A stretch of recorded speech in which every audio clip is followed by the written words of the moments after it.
Hello viewers, I'm your host Pratiksha Mishra with another episode of South Asia Focus. Let's begin the show. Vietnam's Prime Minister Pham Minh Chinh arrived in India on July 30th for a significant three-day state visit marked by warm receptions and important discussions on strengthening bilateral relations. Chinh congratulated PM Modi on his historic third term and highlighted the need for enhanced bilateral trade and cooperation in strategic sectors. India and Vietnam, with a long history of ties, continue to strengthen their economic and cultural relations. Let's delve into the details of this high-profile visit. On July 30th, Vietnam's Prime Minister Pham Minh Chinh arrived in India for a three-day state visit with a senior delegation and was honoured with a ceremonial reception at Rashtrapati Bhavan, the official residence of President of India. Prime Minister Narendra Modi welcomed his Vietnamese counterpart at the Rashtrapati Bhavan, where the two leaders embraced warmly. Following this, he reviewed a guard of honour presented by the Combined Defence Services. Subsequently, Chinh visited Rajghat to honour Mahatma Gandhi and then engaged in bilateral talks with Prime Minister Narendra Modi.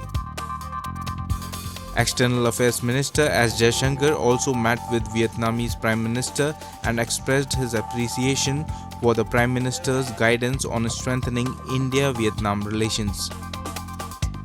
During the meeting, the Vietnam Prime Minister expressed gratitude and thanked India for the warm reception. Thứ hai là cũng rất là cảm ơn ngài đã góp phần thu xếp cái chuyến thăm của chúng tôi trong một cái thời gian rất ngắn. Chương trình thì rất dài, nội dung thì nhiều, chất lượng thì đòi hỏi cao. Và cũng cảm ơn hai bộ ngoại giao đã phối hợp để chuẩn bị cái nội dung rồi các cái công việc lễ tân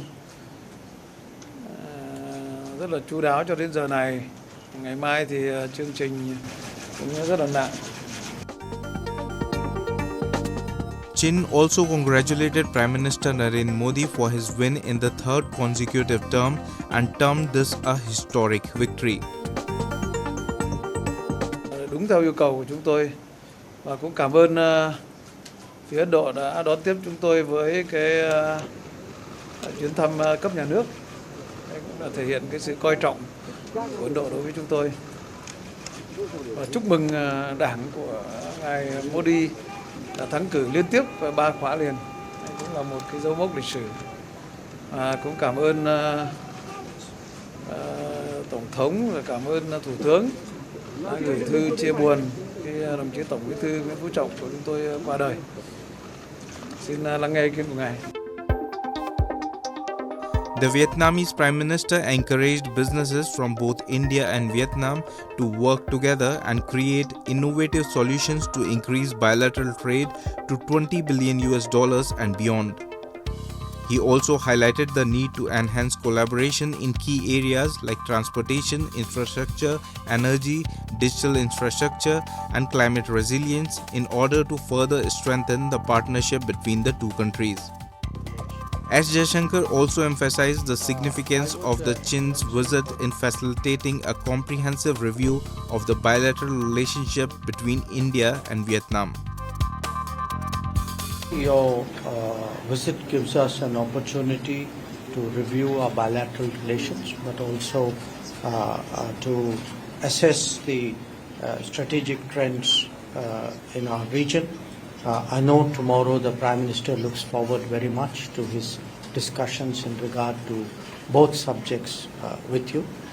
And I would today, of course, during the call, seek your Excellency's thoughts on many of the contemporary issues, understand your priorities for this visit. And again, I assure you that we have prepared very, very well for this visit. There will be, I think, 10 agreements, 3 announcements, and we will be taking steps which will certainly set the course for the further development of our relations. Once again, thank you very much for receiving me. India and Vietnam have a long history of interactions that span centuries, marked by both cultural and political exchange. India and Vietnam established former diplomatic relations in 1972, soon after the reunification of Vietnam. India supported Vietnam's post-war reconstruction and development efforts. Both countries have enjoyed friendly relations and have cooperated in various fields including trade, defense, and education. The economic relationship between the two countries has grown with increasing trade and investment. Cultural exchanges have also flourished, with Indian films, literature, and educational programs being well received in Vietnam.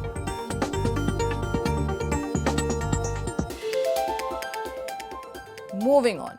Border trade between Pakistan and China remains at a standstill as traders in Pakistan-occupied Gilgit-Baltistan intensify their sit-in protest. The demonstration taking place in Sost village in the Upper Hunza region is driven by a recent ruling from the POGB Chief Court that found various taxes imposed on local residents to be unlawful. The traders, who have set up their sit-in at the NLC dry port in Sost, are calling for the implementation of this court order which mandates tax exemptions for cross-border trade in the region. Our report. Border trade between Pakistan and China remains halted as traders in Pakistan-occupied Gilgit-Baltistan have extended their sit-in protest. Protesters in the Sost village of the Upper Hunza region of Pakistan-occupied Gilgit-Baltistan are advocating for an end to tax collection in line with a recent ruling by the POGB Chief Court that deemed various taxes imposed on residents unlawful. Traders from POGB initiated a sit-in at the NLC dry port in Sost to demand the implementation of a court order regarding tax exemptions for cross-border trade with China through the Khunjarab Pass.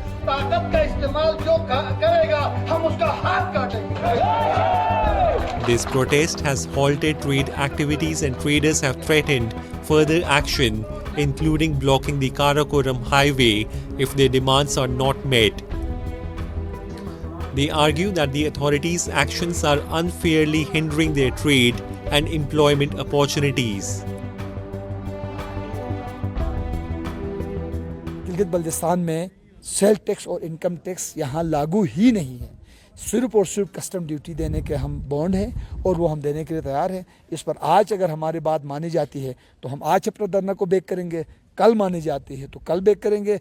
अगर नहीं माना जाए, अगर 2 महीने भी बैठना पड़ा है तो हम इधर हैं और हम अगला लाएमल तय कर रहे हैं कि शायद हमें सीपेक रूट को भी रोकना पड़े। According to local media reports, the protest came in response to a writ petition filed by the POGB Importer and Exporter Association. The court had issued a stay order restraining the customs authorities from collecting sales tax, income tax and additional sales tax from local importers and exporters at the Sost border station until the final decision of the case. However, the traders allege that the customs officers and the Federal Bureau of Revenue are employing tactics to delay the implementation of the court order. As a result of the protest, several foreigners are stuck in Sost due to disruptions in immigration services to China. We are Chinese. We want to go China, but this border is closed. So we don't know tomorrow is which time, which day is will be open, and we just all day we wait here for open. The taxation issues in regions like Pakistan-occupied Gilgit-Baltistan are complex and multi-layered. Traders frequently deal with inconsistent enforcement of tax laws as different areas may interpret and apply tax regulations differently, leading to confusion and conflicts. Frequent changes in tax policies and regulations add to the uncertainty, making it difficult and expensive for traders to adjust to new rules and compliance requirements.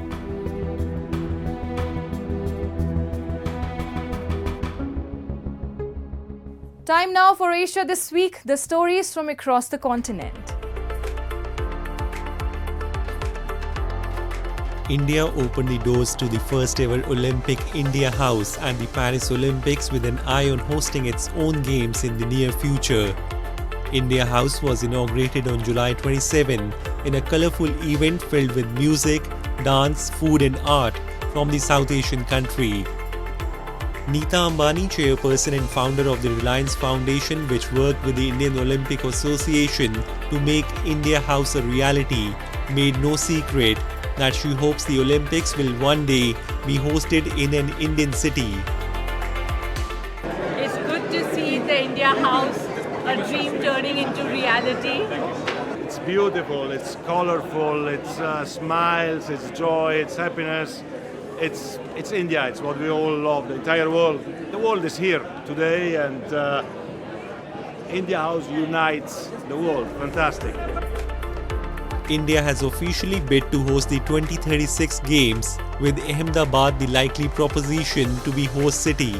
Other bids include Istanbul, Turkey, Santiago, Nusantara, Indonesia, with additional bids possibly coming from Qatar, Saudi Arabia and South Korea among others.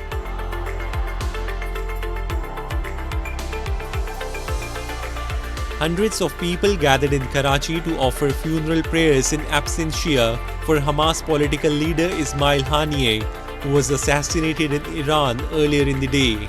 Prayer congregations were also scheduled to be held later in other Pakistani cities like Rawalpindi and Peshawar.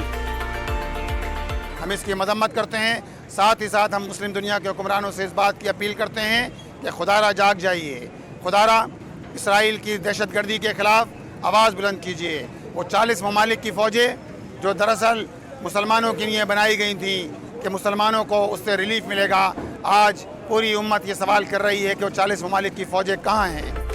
Haniyeh was assassinated in Iran, drawing threats of revenge in a region already shaken by the war in Gaza and amidst deepening conflict with Hezbollah in Lebanon.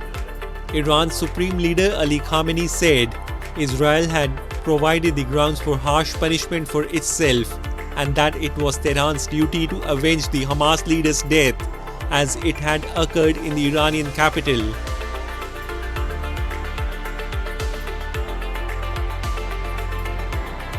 Sri Lanka will hold presidential elections on September 21, a government notice said on July 26, setting the date for a crucial vote expected to determine the future of reforms in the South Asian nation, weathering its worst financial crisis in decades.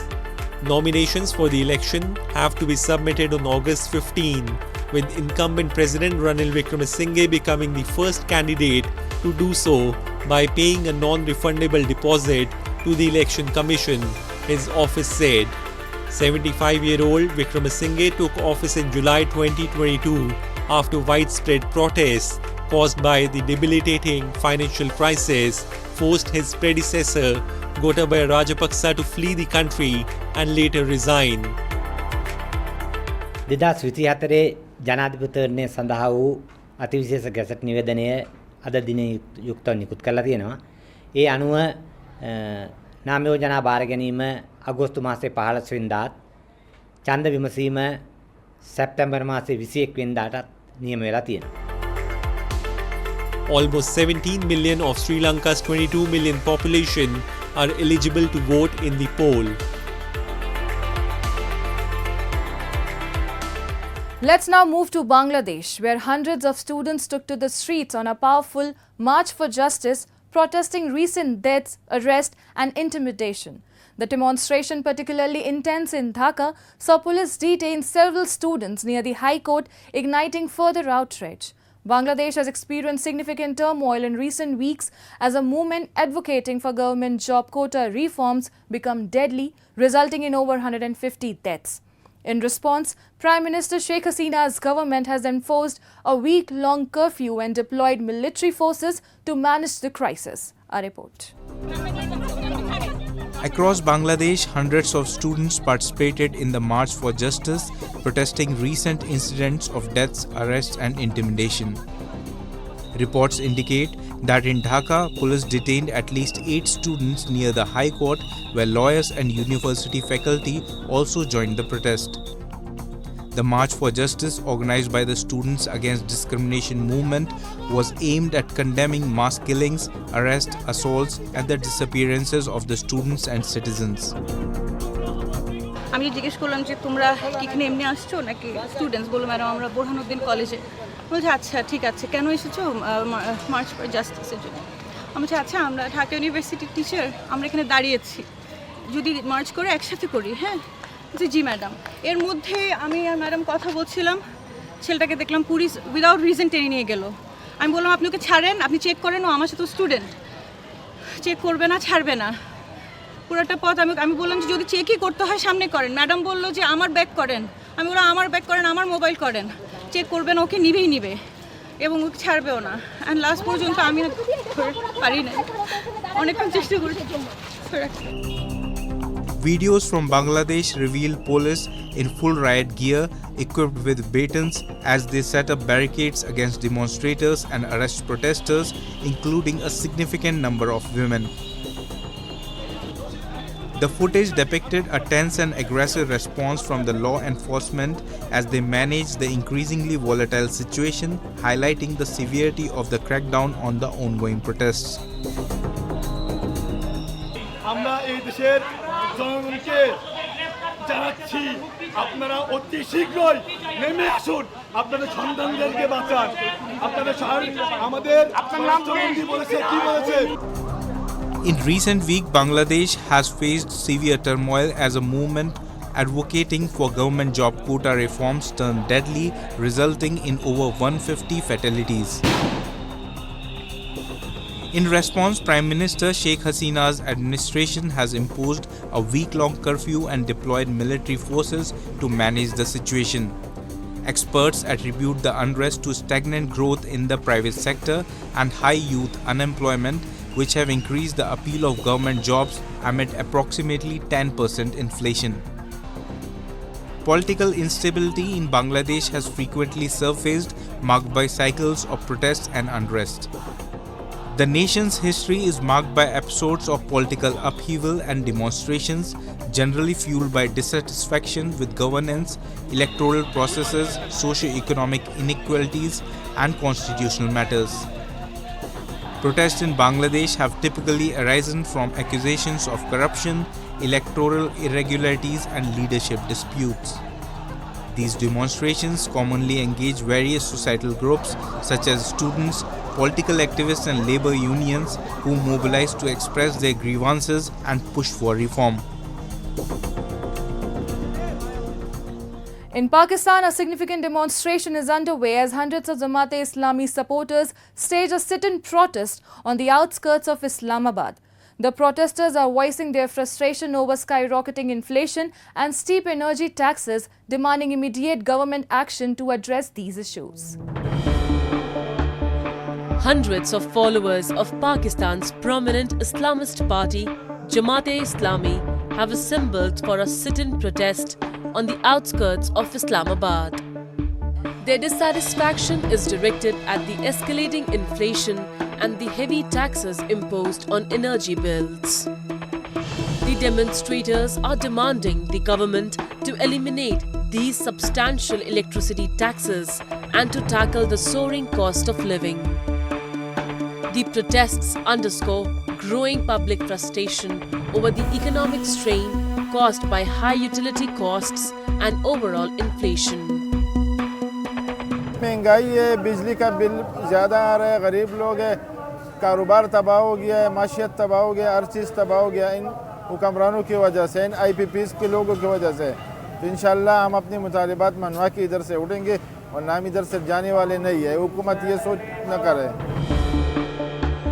The protesters who spent the night outdoors reported that their lives have become increasingly difficult due to exorbitant power bills and the new taxation laws introduced in the 2024-25 annual budget.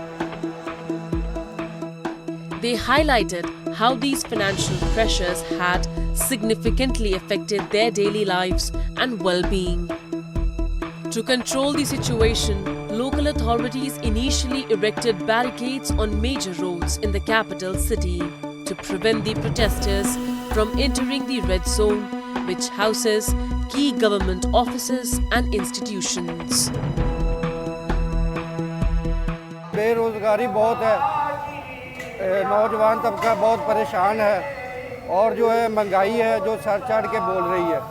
जो मेरी शादीशुदा हूँ माशाल्लाह 6 बच्चे हैं। अगर यही कमाई जो हम करते हैं वो सारी बिलों में देंगे और बेरोजगारी में हम अपने बच्चों को क्या खिलाएंगे। इसलिए हम यहाँ आए हैं कि हमारे मुतलबात जो रखे हुए हैं वो पूरे किए जाए और बिलों में जो बेजा टैक्स लगाया गया है वो कम किया जाए। Jamaat-e-Islami leader Hafiz Naeemur Rahman declared that the sit-in at Liaquat Bagh in Rawalpindi marks the beginning of a broader protest campaign. Rahman stated that the protests will continue until their demands are met and hinted that Jamaat may refuse to pay August's electricity bills if they exceed those from July. The party plans to escalate their protests with a sit-in at the Governor House in Karachi and similar actions in other provincial capitals. Pakistan is currently grappling with a record high inflation, which is affecting essential commodities and services. The surge in prices has eroded purchasing power, leaving many citizens struggling to meet basic needs. At the same time, increased taxes on energy bills and essential goods have exacerbated the financial strain on both households and businesses. Economic experts attribute this crisis to a mix of factors including fiscal policies, fluctuating currency values, and external economic pressures. The Pakistan government's recent tax measures intended to generate revenue and meet IMF conditions have further fueled public discontent.